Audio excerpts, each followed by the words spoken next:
because some of these songs I wrote them after I traveled. Okay. Because after I boom them after you drop EPB, for now man, it took me, it was May and drop for now EPB if I'm not wrong. For now May, June, July, for now August. Because the first one to a point where I'm come bro, the meaty. You know, and then be neka physical. Wow. After I deal what, Start what? nobody's booking you for shows. You know, promoter yen like they don't book you for shows. They never cancel. Dañu abanta bagal bul dafa jeexal li dina du ñëwaat so nga wara start everything fresh so dafa difficult so all those things you have to invest because man amna time nga xam demoon na ba ma ne you know what ba man dama jakba let me just travel and just leave this country loolu ñëwoon na sa xel ñëwoon na suma xel dem na ba ñëw suma xel bi but man dama nekk nit ko xam ne I always try to you know balance things xam nga I don't du ma nekk si situation I just accept the situation ne anything that comes to my mind is the right thing for me now. So moo tax ma ne la depuis bu ñu droppé EP bi ba balaa may door di write songs yi nii sax am na yeneen songs yooyu bind naa ko 3 years ago am na yeneen songs yoo xam ne yooyu bind naa ko depuis time bu ñu def EP bi. You understand but sound bu nekk dafa am on time am moo gën a. waaw dëgg la. So bu ma xoolee ma balance things ma xool situation bi ma ne if I just go and travel what am I going to do there but man dama ne xam naa suma bopp ne anywhere I go I will survive. But do I want to sacrifice this career and just let it go like that? Because I'm not doing this for fame. I have passion for music. Even small buy music, my action them tuki. Some I'm there for studio for record. The flight this. The artist full me the record. And so I get full me I'm to content. And people need to hear what I'm about to say or what I'm saying. What do you want to say? So I'm talk about balance, but the most important come my mother comes my biggest achievement my jabar. Na matem togak mom, what an mom. We're building a family together, yes. This is our situation right now. But career we nakala. But the mam jigéen nga am ne comme daf ma déggal and daf ma gom. Xam na ma bu baax a baax daf ma uba gom. So bu ma ko ne mu ne ma la nga fokk. Every now and then daf ma ne laajte ne yow loo fokk man ànd naa si ma ne ko ne man dama bëgg a def sound because man album bi fu ma dem binda ko ma génne ko. Mu ne ma kon let's go. Bro, dama dem ba imagine nga job si biir album bi nga dem to a point bi nga xam ne you are stuck financially you am loo baax. Ma gëstu si biir néeg bi dama leen ne suma néeg every day may around ba article laay génnee pour dem jaay ko. Waaw. Pour mun a continuer recording bi. Ma gëstu rek xool suma moto bi rek ma ne ko hay yow yaa nekk valuable asset génnee ko si yoon bi finance ko si biir product bi. So moo tax dama ne nekk di wane comme artists do go through a lot lu nga xam ne people audience yi duñ ko understand. So it's good to give them a break. Let's hear them out. Nañu xam la moo tax war kii ku dem ba nekk si limelight bi mu jógee mu génn waat let's try to reason with the person let's bring in nañ ko at least ñu invite ko ñu bokkal ko ñu woon ko ne si nga bokka let's give him strength to stand firm. To survive. Everything that he is going through. Thank you. Emotionally, spiritually, mentally. Because I'm not certain things you have in the studios in your home. So for next you don't have someone to talk to, you don't have nobody to talk to. Dangane am this depression, dangane am anxiety because dangane dem feel some type of way because ken bugud la.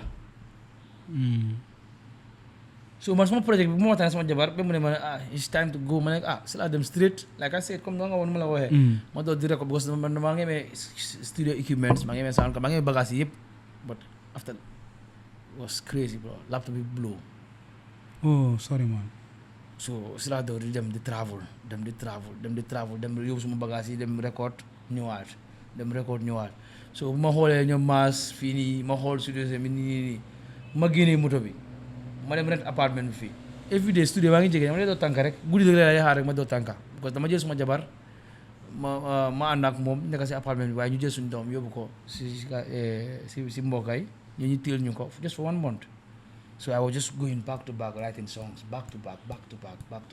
Even this new release song, ñene fone maybe song bi léegi ko record song bi ñu ko record I think depuis okay I wrote bu ma doon di bind sound bi dama bind sound bi pare but balaa ma bind sound bi I told Acidic ma ne ko ne dama am song bu ma nekk di binda but yow yaay mooda sound boobu noonu you know mu ma soo pare rek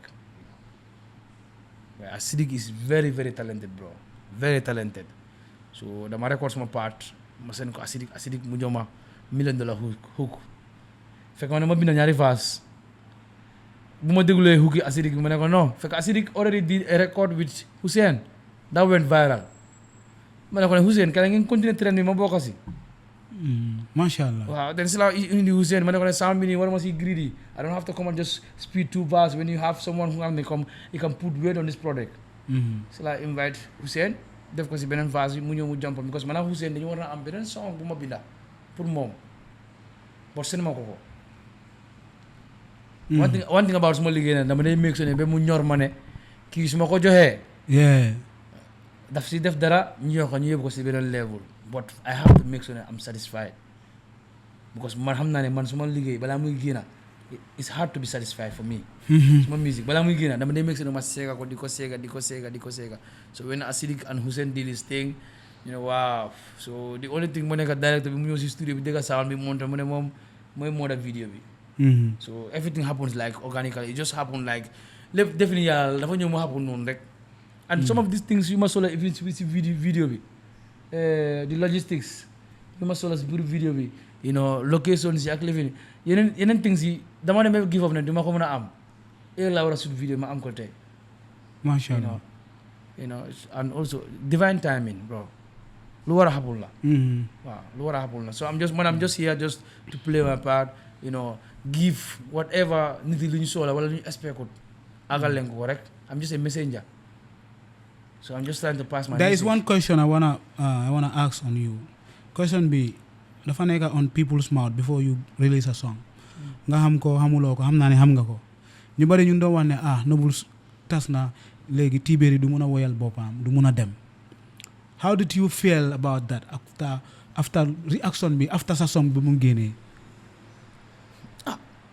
ko xamut man fa laa jógee bi ma àgg si fii di nga mën a xam da dangaa dem wala du ma dem ku amul suma essence si moto di nga ma mën a wane di nga dem wala du ma dem you don't know you only know what I put out there you don't know some people I believe some people they don't know me because of some of my the way we are branding ourselves xam nga and also along the way tamit comme man other stuff tamit I was learning along you know because su ma wéyutoon tamit bu ma nekkee with the team di ma mën a wéy léegi but bu mën a wéy si team bi loolu ma jàppale pour ma développe sama boppam ma mën a wéy ma mën a xam the right notes accords yi you understand so the music evolution la you have to just continue you know doo mën a crédit loo xam ne kenn crédit ko but foog nga jàng every day the more you grow you feel ne comme lu ma def ne le I could have done it better Masha Allah. So man si position bu la nekk so moo tax if people ni wane do dem ouais yow teel foofu rek do dem I'm coming for you yes trust me for real boy waxtaan bi mu ngi guddaa te mu ngi nice ba pare boy waxaan nga music kabum bum kana dangu waay kabum bum very vibes ikan naswa ko la jele LL Cool J boy Berry comme ñu ngi waxtaanee album bi ñu ngi waxtaanee everything hanga comme how do you feel right now after releasing the song yaa ngi cappa comments yi more than 300 comments song baa ngi dem 35k you know subscriber yi fat mu ngi egg you know no comme jënuloo views jënuloo dara mu ngi natural mu ngi anga how do you feel like as a person as an artist right now ban energy nga amee léegi nii you know all these things happening right now comme man dama ko script ba pare you scripted it dama binda album bi ma binda album bi how to promote on this album you know what is the prime time for me just to slot myself in yëpp dama ko xam so dama ko binda so yëpp dama ko teg so all these things xam naa ne man moo dama ne I know I'm dope xam naa people need my vibe the industry need my vibe because you are vibe thank you they need very vibe bro they need very vibe no trust me I'm camping bro so man dama xam ne comme xorom laa si biir game bi but they miss that so I need to bring out that so moo tax bu ma ca bee comme even suma social media si yëpp they started booming they growing you know especially the TikTok or Instagram everywhere is growing the numbers on the YouTube views yi comments yi ñëwee di ñëw di wane they are commenting nii ak nii mën nga ne yéen dara xewagul leen dara xewagul is that a tip of it yéen dara xewagul yéen I'm working on an album, and I didn't record one album. I recorded 2 albums. Oh, mashallah. So I'm gonna select the best 12 tracks out of those 2 albums. Ma indi ko benn album. Ma doga indiwaat benn album bi. You know. Mashallah. But all these things happening come feedback. It's positive for me, to be honest. It's positive because I'm gonna them plus after nit more boy. So sound digul nako boy. Nice boy. Keep it up, boy. Keep it up. Yeah. So it means they're fucking with me. Yeah, It means they are feeling it. They really. Yo, ni. Because man tamit lolu daf ma jena yoka more fire. Yeah. Pour ma gana even somebody I'm not energy, but I need somebody who run and boy. Lo nekay def dafa nice. And nga def sound mu nga xamne comme numbers yëpp di jox comments yëpp everything is positive, you know. Xam nga. So man daf lolu daf ma gëna motiver pour xamne ne comme yen kon cin bu ma toga kon cin bobu nonu am na njëriñ de. Yeah, mashallah. Yes. And xam na ne ma ngay toga I'm cooking something better. Yeah. Mashallah. Berry, come like you speaking out before yaa ngi over open up with us. Léegi suñu waree laajte like in a general way.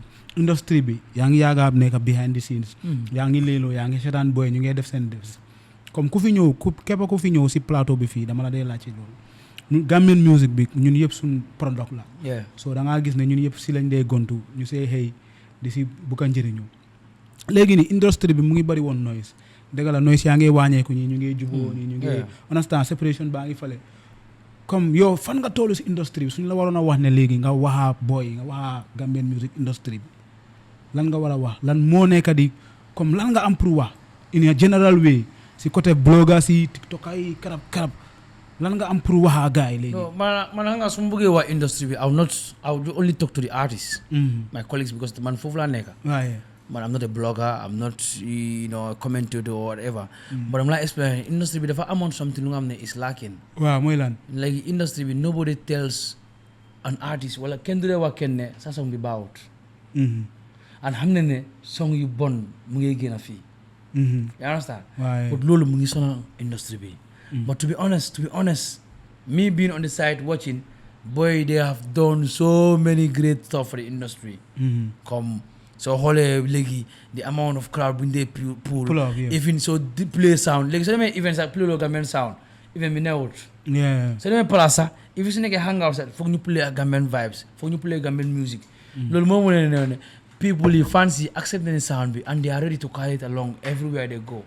So but I think for now the other side bu ma war a wax si artistes yi mooy let's take our time. non nañ programme suñu boppa